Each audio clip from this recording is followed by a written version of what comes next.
A very warm welcome to all our valued NRI customers who have joined us today from across the world.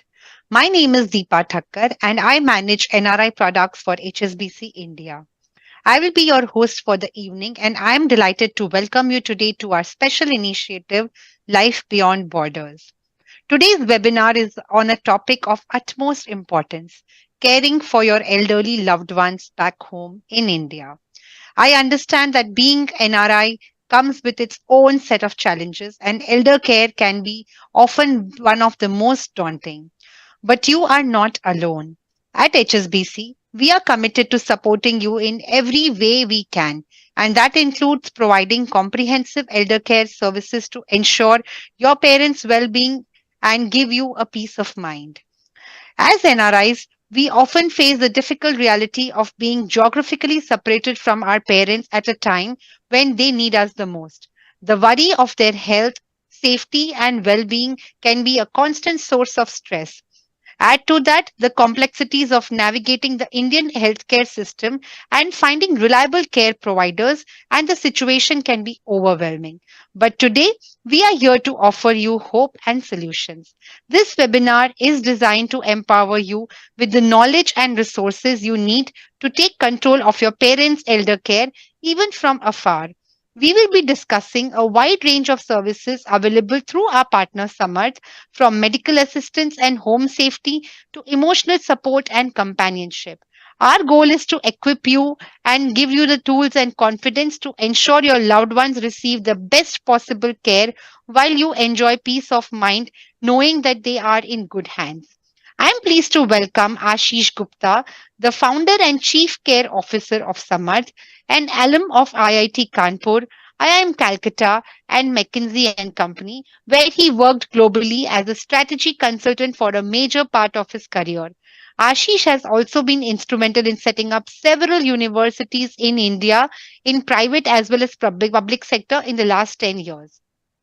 He also serves on several expert committees in elder care in India and was invited as an industry scholar to Cornell University's Institute of Healthy Futures. Ashish will cover Samarth's customer use case, the Samarth offer exclusively curated for HSBC clients, and answer the questions from you. We also have Gaurav Agarwal, again a co-founder and chief operating officer of Samarth, an alum of MIT Manipal and FMS Delhi. He's an international banker who has spent more than 15 years in the industry with major banks like Citibank and Standard Chartered Bank. A very warm welcome, Ashish and Gaurav. Thank you so much for taking out time today to address top of the mind concerns across emergencies, health and hospitalization, convenience, home care, and safety Samarth will provide to our clients. Audience, please do keep sharing your questions and comments, and I will take them up with Ashish and Gaurav. We will try to answer as many questions as possible. Without further ado, welcoming Ashish to take over. Thank you. Thanks very much, Deepa. Good evening or good morning, depending on where you are, to everyone on this session. And thanks very much for having me here today for this discussion, which on a topic which obviously is very important part of well-being for many of us who have parents who are growing old, on how to extend our care, support, and love, especially when we can physically not be with them. So at the outset, let me be clear that I do not think of myself as any expert. I'm also like you, a son or daughter with aging parents or aging in-laws. It's just that as a practitioner over the last 8 years working in this space, we've had the experience and benefit now of assisting hundreds of families, Indians living in more than 30 countries around the world, touching thousands of seniors in our community in India and engaging with nearly 1 million through our various initiatives while building Samarth.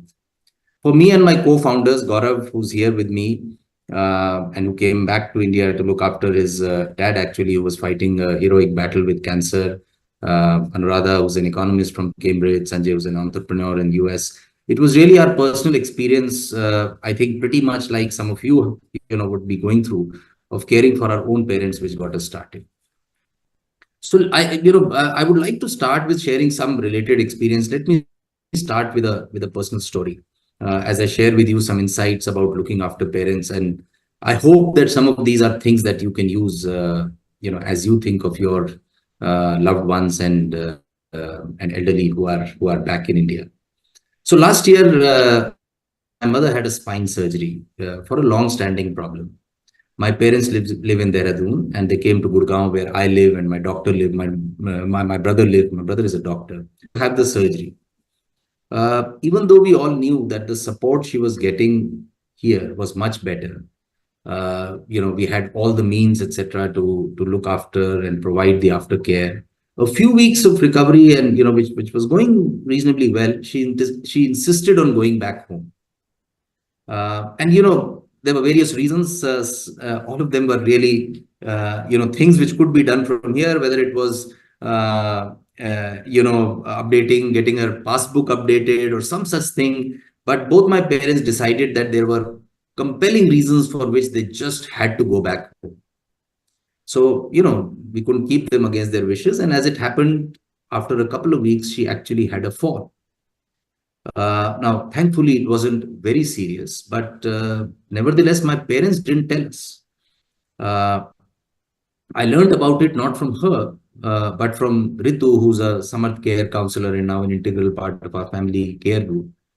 So when I got to know about this, I called my mom and I asked her, I said, why didn't you tell me? And she said very matter-of-factly, she said, but you couldn't have done anything, and I didn't want to bother you. And hearing this, I wished, as perhaps all of you would have wished at that time, that look, I wish I was there, caring for her. It's a small anecdote, but there are a couple of very common issues in this story, which I think many of you would resonate with. One, the parents' very strong desire to continue to live in their own home. Right? They visit us, they come, spend some days, and then they come up with reasons for which they must go back and live in their own house. The second is, this often what happens is that they tell us what they want to tell. And as a result, we are often in the dark, sometimes unable to help even when we can or we would like to. Like in this case, my mother didn't tell me because she thought, look, why bother me? I'll come to these shortly, but between emergency, healthcare, safety, chores like renewing licenses, paying bills, assisting with small things, using phone, internet, almost every week there is something that makes you think, I wish I could be there. Reality is that very often we can't, for a variety of reasons, sometimes ours, sometimes theirs. Yet we want to be able to do more to support them. So let me share some key insights with you now. When we started Samarth, since that time, 8 years ago, and over the years, we've conducted a lot of research with people, elderly in India, their children in India and overseas, to more sharply understand what is the real need.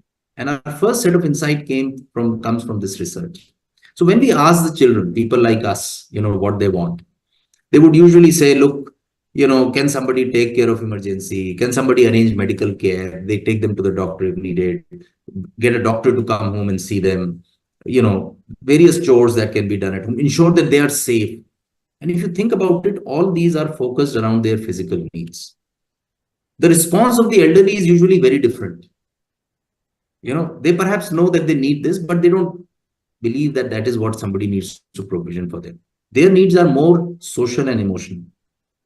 And as we researched and learned more, there are not too many. There are only three major social and emotional needs. One, people to talk to, which I think all of us would understand, appreciate. We understand the feeling of loneliness, missing children, as their opportunities to meet their friends go down, sense of isolation. So this, we get it. And sometimes, when we would make a call, we know that they don't want to let go. They want to have a longer conversation. And, sometimes you feel that you're cutting it off. So this was okay for us. The second insight was interesting. It was places to go to. we hadn't realized how important that thing is for elderly who, for variety of reasons, their mobility comes down. Their opportunities to go to places are no longer as they were when they were young. And so they really look forward to opportunities to go somewhere. But they don't, they feel that they have lost, or, their ability to do so has come down. And so they don't go. And the third, and perhaps the most important one, is the need to continue to have a purpose, right? And this, I think, we see it in many ways. We see sometimes when our parents, retire, and they may not have a, something meaningful to do. Very quickly, their health will start to go down, and so on, right? So the need to have a purpose is also the third most important social and emotional need that we've covered. And as we realized that, in our work, that if we have to, as Deepa was saying, really ensure that there is peace of mind as well as happiness for children, people like us, as well as our parents, the elderly, we have to look at addressing both these needs, the physical and the social needs. They may have a different priority at different times. So if somebody is unwell, clearly the priority would be on health. But if they are not, it's not that they don't need anything. At that time, perhaps the priority should be on the social needs. Now, today we have come to talk about these as the three joys. The three joys, or the three things that bring joy to our parents, to elderly. People to talk to, places to go to, and to feel needed. The second insight is what we now call the two worries. What are the two worries that we have universally seen parents have, regardless of whether which part of India they're living in, what is their sort of what they have been doing before, etc., education background. Regardless of that, two worries. These come up in polls after polls, research after research that we do in our community. The first is something I think all of us would get, which is around health. And it comes from the position of saying, look, I worry whether I can take care of myself. Right? They need to stay physically and mentally capable so that they don't need somebody, they don't become dependent on someone. Right? The second comes from a point of saying, look, if I have a health problem, there is uncertainty around, what it could mean in terms of costs, because, health costs can be very unpredictable. So they worry about their health. The second worry is about, to rhyme with it, we chose the word wealth. And it manifests, or it's about money matters. And it manifests in many ways. The worry that their resources, and most of them have, savings, they're not earning anymore, can take care of them for their whole life. And therefore, the worry of unexpected expenses, which they may not have accounted for, and so on and so forth. The quite strong aversion to spend on themselves. You would see elderly spend on grandchildren very willingly, on children perhaps willingly, but they don't, they don't like to spend on themselves. Yeah. And again, this is not to do with how much they have. It's just, a mental model there. And if they have a lot, then the worry is how to pass it on to their children. So that's the other side of, their worry about wealth. And this, as I said, we found it to be quite universally applicable, and it needs to be addressed in whatever way you choose to extend care or support to them. The third part of the senior psyche, which affects how we care for them or how we provision care for them, is what we now recognize as their one wish or one hope. So I talked about the three joys, the two worries, and this is the one hope or one wish. And this is to stay and be independent. Yeah. So when my parents, press me to say, look, well, mom is in recovery, but still we want to go back home, it's this at play.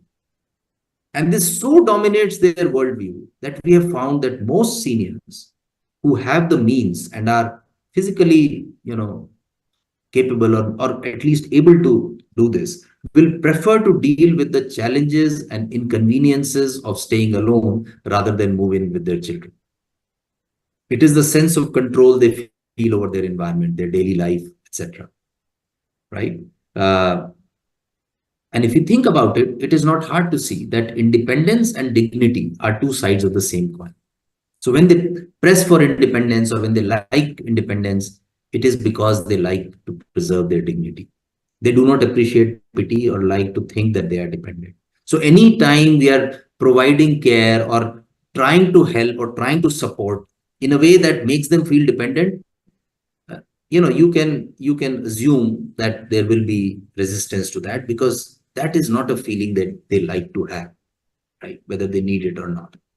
At the same time, they value care, and they understand the difference between when somebody is doing something out of a real sense of care, or whether it is about, look, I know the right thing for you, and therefore I'm doing this for you. Several times we are asked this question that, I know my parents need support, but they are not agreeing. What should I do? What should we do? Right? Well, remember how important their sense of independence is to them. So when talking about support or extending support, it's important that we make it clear as children to them that, look, this is about us, not about you. Right? In one of the discussions, somebody told me that, look, one approach or strategy for this is be the unreasonable child if you have to. Right? When we were young, we were very unreasonable with our parents. We would make unreasonable demands.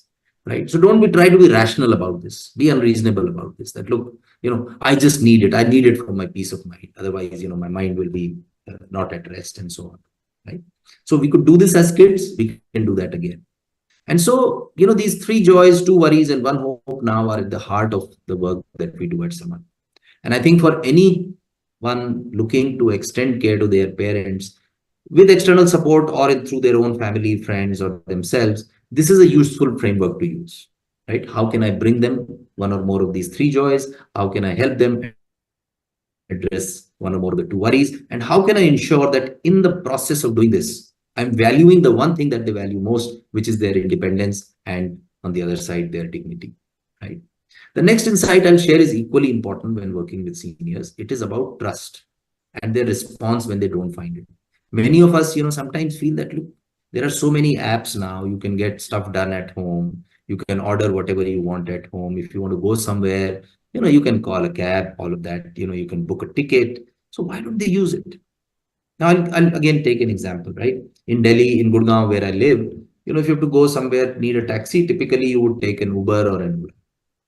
And your choice will depend on what you trust more. You say, look, these days, the Ola drivers cancel all the time, so I'm going to take Uber, right? Or, this is less expensive, more expensive, so I'll take this. You know that both of them are not completely trustworthy. It's not that the other driver will not cancel, but you say, look, the likelihood is less, so I will take it. And if they cancel, then I know what to do, and I'll manage. Now, for our parents and for our elders, there's a third choice. Not a third cab company, but their third choice is, Ola is not reliable. I can't trust it. Uber is not reliable. You know what? I won't go at it. And they will forego the opportunity to do something, to go something, because they don't trust. Right? So it's not between a Swiggy and a Zomato. They'll say, look, I don't know what they'll bring, how they will bring, whether it will come on time. I'm giving money. Should I give money later? Let me not order. Right? And in many cases, you will see them exercising the third choice. That if there is lack of trust, they will not do it. They'll stop. What happens as a result is that bit by bit, their life becomes constricted. They start to do less and less. And naturally, the quality of life comes down. Right? In fact, reason many times they don't do some things is because if in the whole chain of things that are required to get it done, even if one part is not trustworthy, they'll not do it. Travel is an example. You can get an Uber, you can book tickets online. They worry about the time when they will get out of the cab and board the train. What happens in between? What if the porter, how do I manage the porter? What if I have to go to the washroom and so on? Right? So, they need somebody to integrate things for them, which we all have done for our parents. And therefore, whenever we are provisioning care, support, I think it's important to know that from their standpoint, part solutions usually are not very effective, because it still leaves them exposed to a variety of things which they don't trust. Right? So I can go on and on. I mean, I have lots of examples and things to talk about. But finally, let me say a few words about another thing that I think every child should encourage their parents to do and should support their parents in doing, which is the importance of preventive health care. This for us is a big thing. And we saw the benefit of it very starkly during COVID, and have now, we've doubled down on this aspect. Seniors hate hospitals. They hate treatments for a variety of reasons, right? They avoid going to hospitals. They will self-medicate, right? So it's very simple to think about preventive healthcare. There are three things to do. One is screening, and there are set things, not too many, but a few screening tests that every senior should do at each stage of life. I think just getting them done, organizing them, is one simple way of taking care of their health or helping them with their health. The second is immunization. Again, not too many. There are four vaccines which we recommend that all elderly take. Doesn't take too much. People can go home, get them delivered. Just have to convince your parents that, look, this can, and nothing is 100%. They'll say, look, there's still possibility. There may be new variants. Okay, that's fine. But if it reduces the probability by 20-30%, isn't it worth it, right, for a small cost? And the third is, there are a bunch of preventive actions which are useful and important for healthcare. For example, fall-proofing the home. This is a very, very common thing. And it breaks our heart every time we see this happen, because a lot of this can be avoided by taking a few actions in the home. So between screening, immunization, and preventive actions, a lot of problems actually can be avoided. And in our case, we start with a compulsory health profiling, and then the rest follows. And systematizing this makes such a big difference that, sometimes we wonder why isn't everybody doing it? So with that, let me, I've talked about insights and all which can be used. I think the other thing is, if you're looking for some way of extending support, what are some possibilities? And that's really what we do for families we care for. As I said, there are, Jivanshu, can you put that, can we have the, yeah. So whenever you talk about elder care, I mean, I think these are, we just put out some questions which we think are on most people's mind. Who's going to provide elder care services? Can the organization and people be trusted? Very important. I would think about that. If I'm opening my parents or my parents' home to somebody, who are the people who will visit and interact with my parents? Can they give me what I need, or will they give me what they have? Yeah. And create a need for that. Will there be complete, or how will there be complete transparency and visibility in whatever interactions they're having? Because, we as children don't want to just also leave it completely. We want to be involved in it, right? It's ultimately our responsibility to get, provide them whatever support they need. And, as I said, how do we get my parents to agree? Let's say I have the answer, I know what is to be done. How do I get my parents to agree, right? So these are some common concerns, which, in the next few minutes, I'll try to tell you how we try and address them. Go on, Jivanshu. So this is a little about who we are. I mean, we started 8 years ago with a very simple mission. We said we want to bring peace of mind and happiness to the elderly and their children, people like us who care about them. And I think in the way most of us are in our families, we both need to be happy with what's going on. Right? We are not in a society where we can let our parents be. We will never stop caring for them. Our parents may want to be independent, but they still value the fact that there are children around and they love them. So it's important that both the parents and the children need to be happy and have peace of mind. And so our idea is to work to support, and the important word is we support both seniors and children. We don't take their place. But the idea is to, not just take care of chores and problems, etc., which we children think are very important, but really work to say, how can we help them live life to the fullest, enhance their quality of life, right? And be there to support them with everything, everywhere, every time, which is what a son or daughter would do, right? As a son, you won't tell your parents that, look, this I can do, but for this, it's better you find another son to say, okay, that I'll do and this I'll do. You won't say, look, call me between 9 to 5, then I'll help you.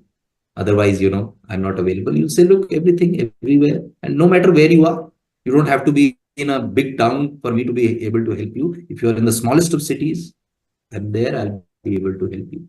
So that's really what our approach and philosophy is. We like very much this famous saying from quote from Atul Gawande. It was meant for doctors, but I think it's equally applicable to all of us children who think about helping more on health and survival, which is the physical side. But really, we are looking for something larger than that. It is to say, look, what will lead to their well-being and therefore ours. And we do this through a variety of things. We offer care, community, we work on health. We also run centers in certain places. So those are aspects of how we bring that to life. Go on, Devanshu.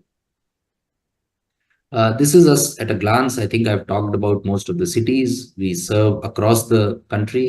You see 95 cities, and they are 95 because that's where people have us. We are available on demand in any city across the country. In some places, we can start helping from the next day. In some places, it may take a week to two. We are a team of about 350 professionals across the country.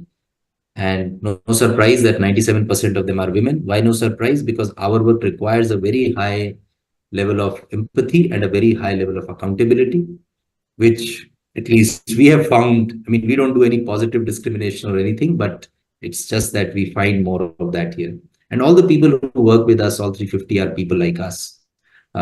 They've been professionals before, for a variety of reasons, have decided not to, do a regular job anymore, but want to do something which is high impact and actually makes a difference. So in terms of, background, in terms of their social, economic status or education, they are very much like the clients they serve. And therefore, that allows them to relate them in a very different way, that families look at them as an extension, that you can think of them as, your sisters, and they can act as truly a daughter would to the family that they are serving. We also work with several large organizations, multinationals, Indian large companies, and who have chosen us as their preferred parent care service provider for their employees. Rest of it, yeah. Go on. This is a little bit of how we deliver all this. When I said everything, everywhere, every time, I mean, it seems like a tall promise, and yes, it is complex to deliver that, but that is what we feel is required. But in order to sort of break it down and translate that everything into manageable pieces, we look at 6 main areas. We call them care pillars, which range from ensuring that there is emergency support whenever needed, at any point in time, anywhere. If there's a health emergency, it is addressed to. Health and hospitalization, whether it is inside the house, outside the house, navigating hospitals, tackling insurance, whatever comes with health and hospitalization. Safety and security, a very important factor, particularly in the country we live, with all that you hear. And for elderly, security concerns are often not only from the outside, but also from the inside. And so one has to take care of that. The other aspect I had earlier spoken about, safety, how to make the house safe, how to avoid falls, for example. The fourth area is a large area around convenience and chores, ranging from as simple as ensuring that the bills are paid, utilities are up all the time, to more complex requirements, visa, travel, or getting, repairs done at home, or whatever else is needed, right? I'm sure when sometimes, when you come home or visit your parents from overseas, you see a bunch of things which need to get fixed, right? And that's something we all take care of at the time when it is needed. The fifth area is very core to our work, which is around social engagement and companionship. Remember, it's not just about problems, and it's also, as I said, about improving the quality of life. Right? Many of our parents had hobbies, interests, which they gave up because they became difficult to pursue. Right? Bringing that back, imagine the joy they have when they, again start to, I don't know, learn music, sing, or go out and visit their favorite restaurants, etc. Also, for some of them, this becomes also a way of finding meaning in what they are doing. The opportunity to contribute to certain causes, right? To teach children or whatever else their interest may be. So we make all that possible. And finally, home care. There are situations where you actually need them to be cared for at home. whether it's advanced medical care all the way up to ICUs, or just having an attendant who does what he or she is needed to do and is motivated to do that. We take care of that. So between this, we cover pretty much the whole gamut of what a child or a son or daughter would be able to do for their parents. What you see as this happens is an emergency protocol which is set up right at the beginning so that it's clear what's to be done, how, God forbid, if there's an emergency, there's no time wasted. The what's to be done is there, the information needed for that is there, their prescriptions, allergies, doctors attending to them, etc. We set up a health monitoring calendar. We, together with the children, agree on a care plan which tends to be unique for every person. So what happens in the care pillars is that there is an option to do everything. Now everybody doesn't need everything all the time, right? And the care plan therefore emphasizes what a particular family or a particular elderly would need in the coming time. We also conduct a safety and security audit so that concerns around that are minimized or addressed. By the way, everything that we do is reported. So for us, transparency is important, because I as a child would want to know if there is somebody visiting my parents, talking to parents, then what happened. It also allows me to be on top of things, to know when I can help, to know when I can intervene. Right. So every visit, every interaction that we may have or our team has with the parents is reported, and therefore the children are much better and more informed about what's going on than they were before. We also create a repository of critical information accessible to all family members all the time, and this has been a lifesaver so many times. And then there is a schedule, keeper, and also because of our tie-ups, etc., with a large number of hospitals, healthcare providers, it brings health savings. And the way we deliver it, or what we call our delivery infrastructure, revolves around a care leader. This is somebody who's been a care counselor before, a senior person, who really becomes the go-to, contact for the family. So for any child, this is the first point of contact. There's a care counselor who is the local person who would visit, exactly like a daughter, make sure things are fine. So we'll respond to needs, but also be proactive about identifying needs, discussing it with the family, and making sure that whatever is needed does happen. And they are backed by our whole sort of infrastructure of delivery, which includes experts, operations team. So we have people who know the nursing system very well. We have people who know the insurance system very well. We have people who can get anything done at home anywhere in the country, right? And we have a network of partners, providers who we have tested over all these years, through which all this happens. So just this was to give you a sense of I've said some things are done, but we would like to know how it's done. Yeah, go on. I'm not going to spend time on this. This is example of a care journey. The idea of showing this is to say there is method in all of this. I mean, there is science behind all of this. There's things which have to be done regularly. There's things which have to be done from time to time. And I think what every family gets is our collective experience of helping thousands of elderly now across the country, which is available in an instant and is translated into how you provide care to your family. Go on, George. Yeah, so this is a long list. I mean, this is, again, just to show you that behind each pillar, there are lots of things we do. This detail is available on our website. But again, this is an indicative list. We always say our lists are indicative, because you don't know what a parent might need.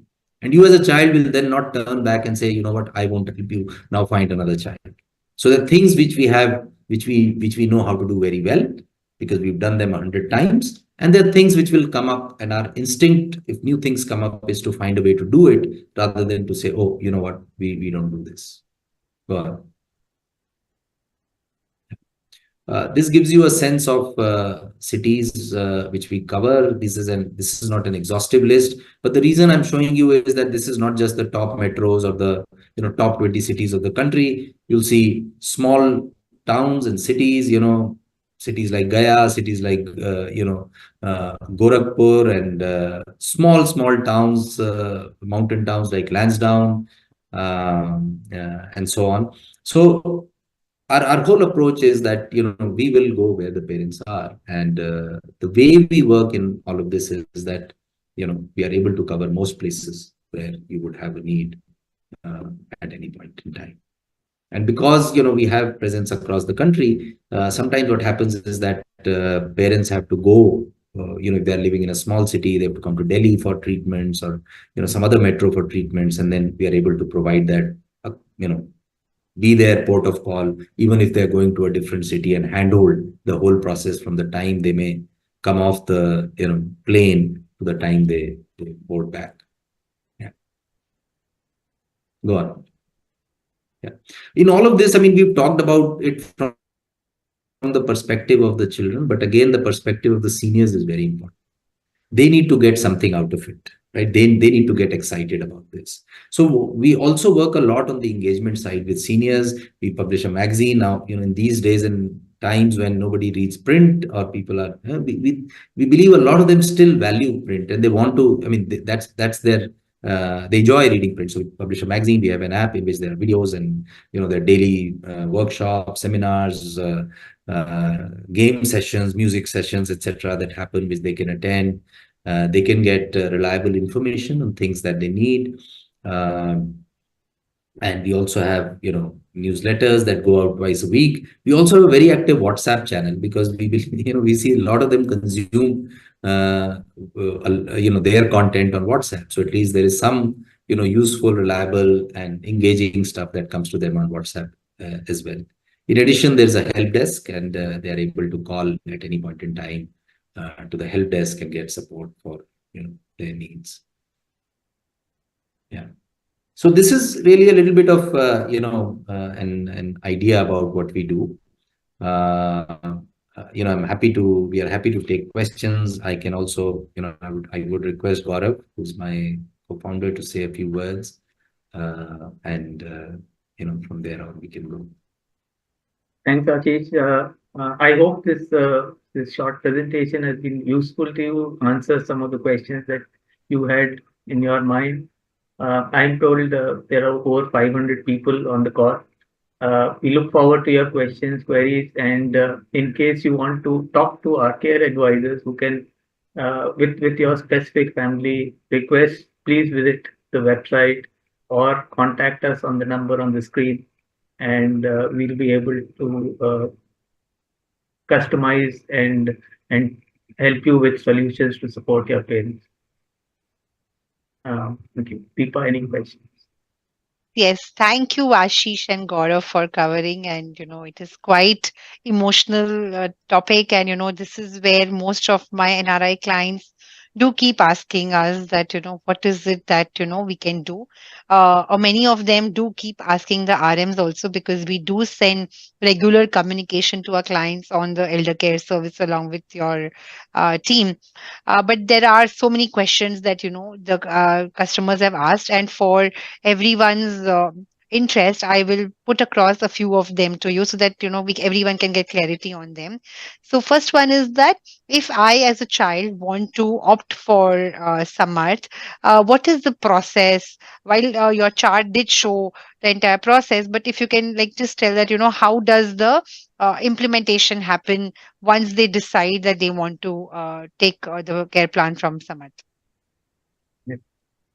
So simply, each family is different, right? You have slightly different concerns. It's important that we understand these concerns and build the right solution that is required to support that particular family. So the best way to go about is visit our website. This is the link, and talk to one of our care advisors who will understand your situation, suggest solutions, optimal solutions to you, and help you put together or sign on to the program. And we will then introduce a care team around your family, the care leader, the care counselor. The typical care counselor is somebody who stays within 4 or 5 kilometers of where your parents are staying. So she's at an arm's length, available whenever required. Parents feel comfortable, they see her, meet her. They are women like us. I mean, in the sense that they're educated. About half of them are postgraduates. The other half are actually graduates. There are a few PhDs as well. They are typically between 35 to 50 years old. Uh, some professional work experience in the past as well. A lot of them have been teachers, bankers, software developers, customer service executives, a wide variety. Uh, they are proficient in the local languages of your that your parents are comfortable in, and they interact with them like you would interact if you were staying a few blocks away, right?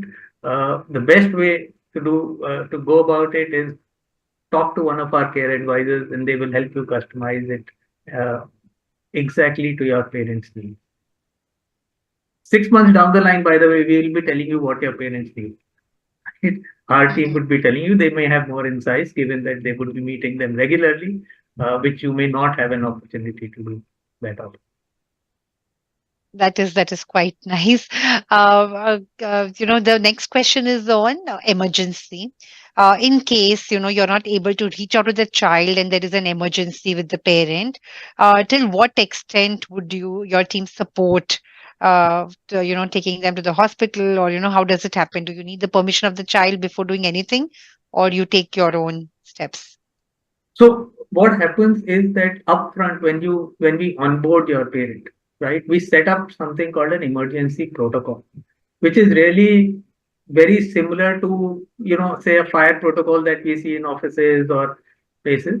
This protocol consists of really two things.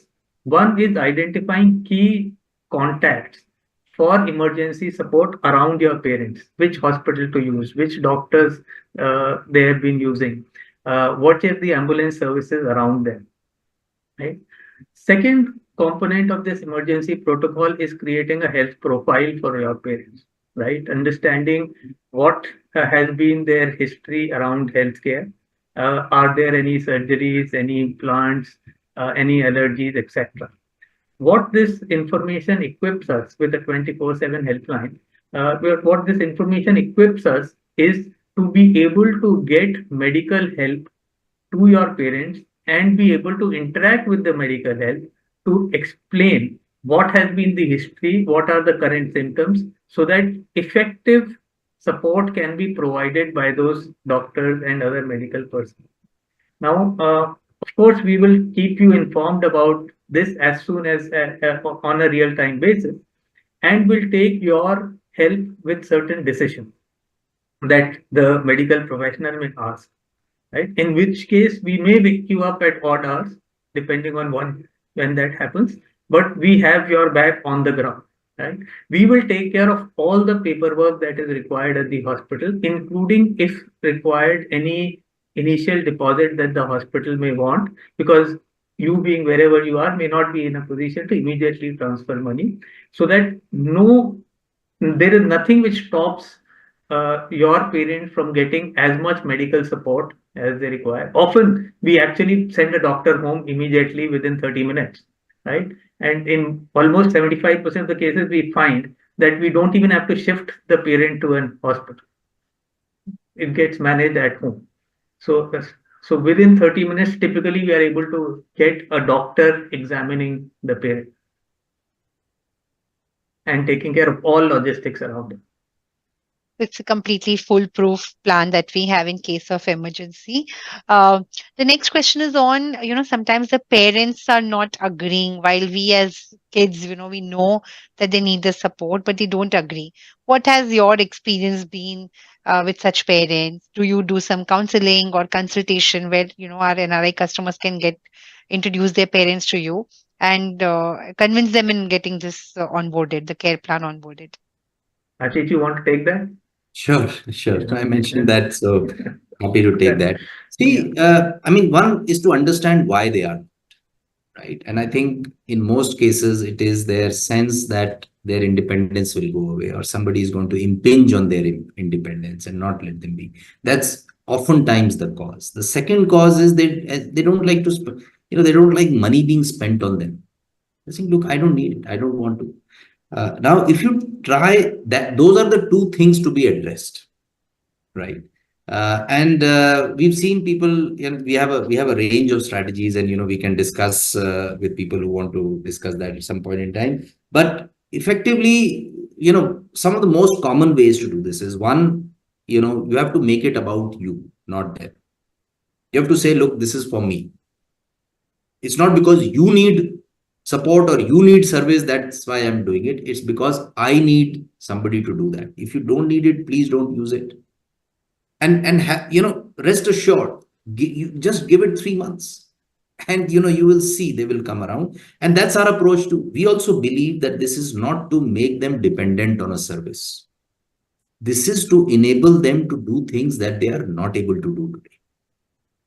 And the moment they get this, that look, this will actually enhance their ability to do things, to get more out of life, they quickly like it. So that's the second, is when they see that the person here is not trying to tell them what to do, but is truly caring for them, right? It's not that somebody is coming to do task A, task B, task C, which are there on a checklist, right? And then trying to do that as quickly as possible, then moving on to the next person to serve. It changes the complexion, right? So initially you have to first make it not about them. The second is, oftentimes you have to take the money equation out, right? And we've seen people do different things. Sometimes they introduce us as friends, sometimes and we are friends to many of them, so that helps. But how you introduce this to them is actually very important. Initially, you will have to play that role of doing it. Third, the strategy is to be the unreasonable child and say, no, you have to do this for my sake. Try it out. If you don't like it, just have a cup of tea with the person who's going to come. She'll be a pleasant person. So just have a cup of tea, and that's all. And then it will happen, right? So I think as children, we also need to moderate our expectations about what we are setting up for, right? The second thing is, sometimes we get into this, that look, but we have done so much for them, they are not, they are not appreciating it, and so look, they will never say, look, what a wonderful thing you've done for me, right? At best, they will say, okay, okay. So I think it's about moderating expectations and getting them to start, right? For which some of these are strategies, and there are more.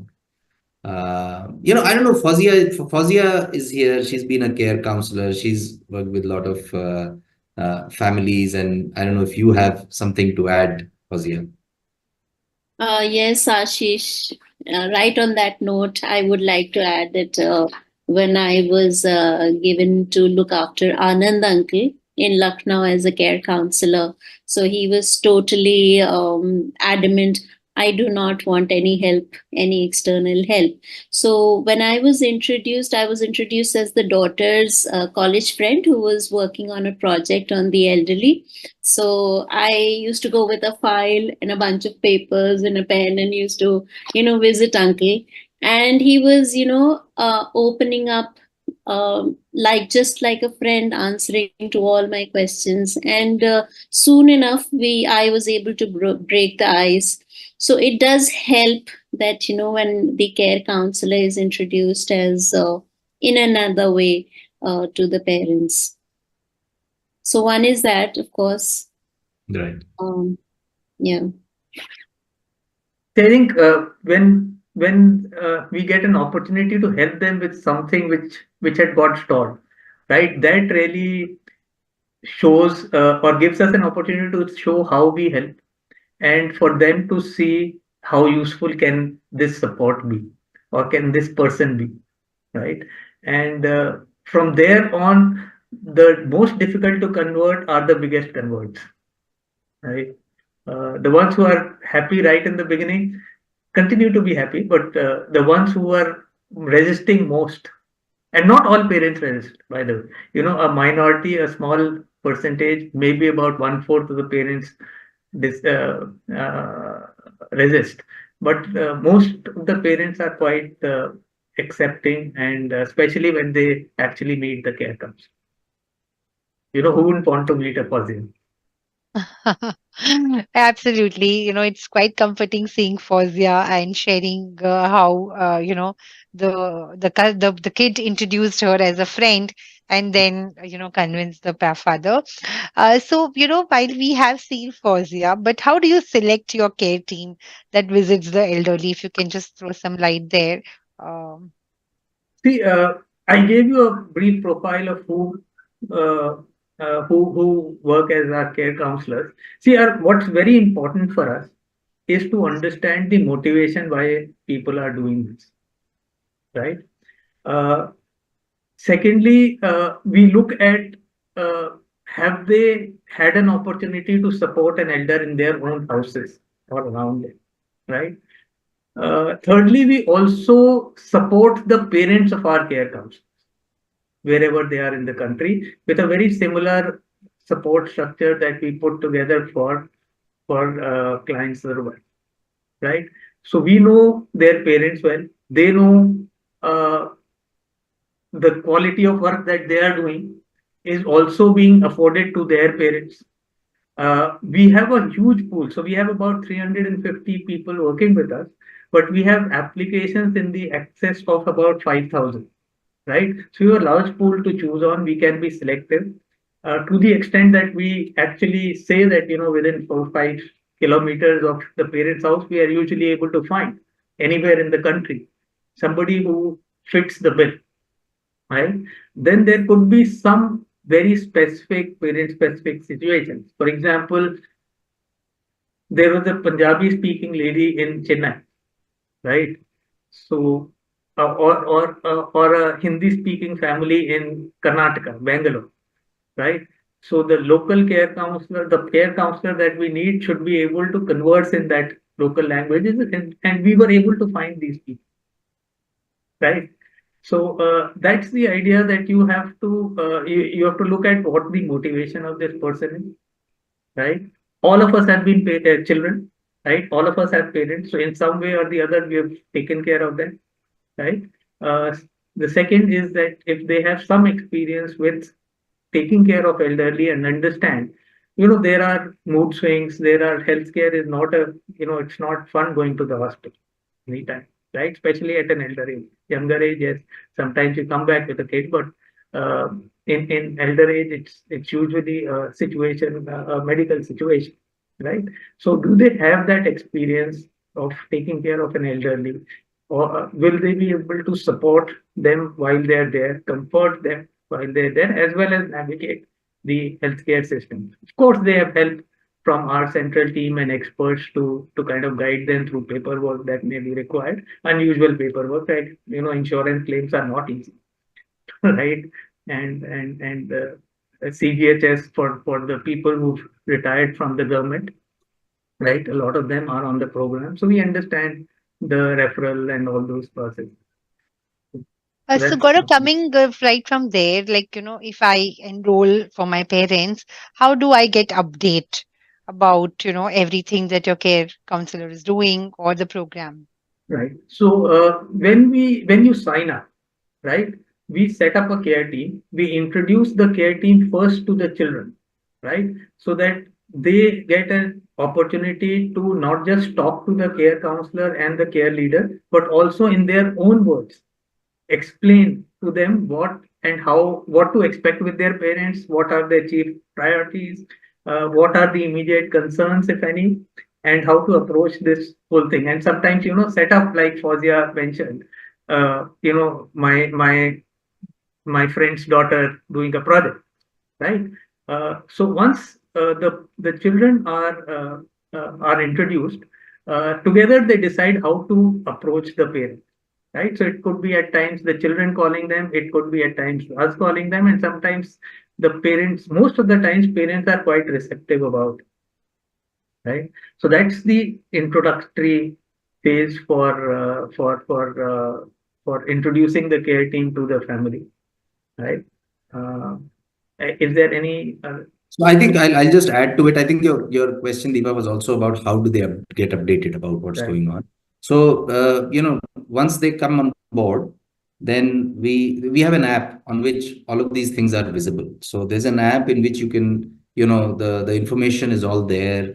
You can actually request for things. You see what is the status of that request going through different stages. You see what is being done, what's not being done, what has been the situation, or what is the report from any visit that has happened, any telephone call that has happened. Even a telephone call, you get a feedback from a telephone call, right? So the app allows you to both plan and be informed of what is happening against the plan. And that's available on both iOS and Android. Sorry, You're on mute. Yeah, so then there is no time limit or any individual whom they have to contact, because someone who's in Yes. US, they may just want to see the app and get the update rather Correct. than contacting Correct. someone. So that's quite nice. Also, do we provide any specialized condition support, like if someone's parents has dementia or Alzheimer disease, something like that? Do we have that also in the plan? So that's a good question, because in India, 80% of the elderly would have one or more as they call comorbidities, ranging from diabetes to dementia, cardiovascular impairments, etc. So there are about 6-7 such conditions for which we have kind of care plans, and we integrate them. That's why getting that information upfront is important, where we understand the health situation. We do a health profiling. There's a physician. Many people, for example, don't have a physician or a family doctor, so to speak, right? And at old age, it's so important that you are not just dealing with specialists who will give you something for this, something for this, something for this, but you need somebody who can integrate and make sense of whether all of this together, where is it going. So we have specialists in these areas also, and that we integrate into the care plan. So when Gaurav talked about building the care plan together with the parents, any such situation is also baked in. And if, for example, all our people are sensitized to dementia, if there is specific dementia exposed attendance required, etc., we organize that. But there are cases when you have to go beyond that, when it is not just a general person who can do that. And so we have specialists who are counselors, who are who can counsel both the patient and sometimes family members, particularly important in case of dementia, because it can be quite demanding on them to take care. So yes, the answer is yes. Great. And what about the home care component? How is that provided? Is one person has asked whether there is a live-in attendant for like full time, say 24 hours, or it's a part time, like a 10-hour. Do you have that options also, which they can select if they want someone for a full day or 10 hours every day? Yeah. So there is, there are part-time attendants as well as nurses available, as well as full-time, depending on the requirement. In fact, our team will help assess the requirement based on the medical condition, support required, as well as the family support that is available, right? And suggest what is the most suitable thing, and find the right resource. And also, they also require a bit of monitoring. I mean, they are like our domestic staff, right? So you can't just put them in and expect that all the work will happen. So our care counselors in their regular visits also help monitor that the right kind of care is actually being made available to the parents, right? And the person gels into the house. Got it. Yeah. And do you see like often caretakers changing, or they try to remain longer period? Because once you get used to someone, if Yeah, that person changes, it becomes difficult to again have the rapport with the second person. right. So what is your So experience like? So our experience with our care counselor team has been extremely positive, and there's hardly any turnover, so to say, right? People do get transferred from one location to the other, but they tend to remain with us as care counselors even in the new locations. So in some cases, yes, there is a change, but very rarely, very rarely. Yeah, that is fine. Sometimes it's fine, but you do have long-term care Absolutely, counselors that's staying been with our you. experience, and see, that's why having a care leader is very helpful, because that level of one level of connect continues to stay across the whole period, right? So you have one Yeah. familiar person coordinating everything. So While I have many more questions, but one last question I think which is across the theme is on social support. Sometimes, you don't have parents who are like very old, but it's a single parent, for example. So do you have something in that area also where they just need social support or some outings, etc., with, like-minded people? of course, our social engagement philosophy is about taking them one step ahead, right? As Ashish mentioned, three joys, right? Someone to talk to, somewhere to go, and something to do, right? So we've been able to, in some cases, uh, create a situation where people have started earning money, right? So they've become home chefs, they've become teachers, taking hobby classes in schools, colleges, joining, say the motorcycle club, right? So there's a lady who's 80, loves motorcycles. She joined a Harley Davidson club in Pune, right? And while she doesn't ride on her own, she goes and rides with the riders, right? Quite regularly, taking up or retaking up singing, painting, drawing, those are quite normal. One case that we are very proud of is a case in Jabalpur, where this person, alone, single person, stopped walking, and the doctors told the family that it's just his willpower. In 3 months, right, with the care counselors' support, encouragement, he started walking in the house. And today he is actually going out a little bit as well, right? Relatively young, late 60s, right? Somebody who lost the will to walk, right? And in 3 months, with constant support and encouragement from the team, right, we were able to get him on his feet. Something that we are very proud of. So we also Nice. have, we also have meetups. We also organize travel, both in India and overseas for elderly, where they can, go with friends, a small group of friends, or join a larger group and, travel, where we ensure the same level of, support, etc., whether it is choice of places to stay, the itinerary, which is, more relaxed and, is suitable for older people. And, sometimes even having an accompanying person who's like a care counselor, with them and looks after them as, if I were to go with take my parents on a tour. Yeah, I think we've tried to cover as many, but to our clients, we've tried to cover. But if still there are some unanswered questions, you know where to reach out. There is a ticker which is there with the contact details and the website where you can, put up your questions to. Thank you, Ashish, Gaurav, and Fauzia, for the deep insight shared today. This was indeed comforting, and I'm sure our customers will reach out to you if for the for the care for their parents. To our clients, thank you so much for joining today's session. Now that you have a better understanding of how HSBC and Samarth can help you with your parents' elder care, we encourage you to please take the next step by contacting Samarth through the information on the ticker. We also have special discounts for customers of HSBC, up to 30% off on your plan that you select with Samarth. So do reach out to this. For any other questions, your relationship managers are just a call away.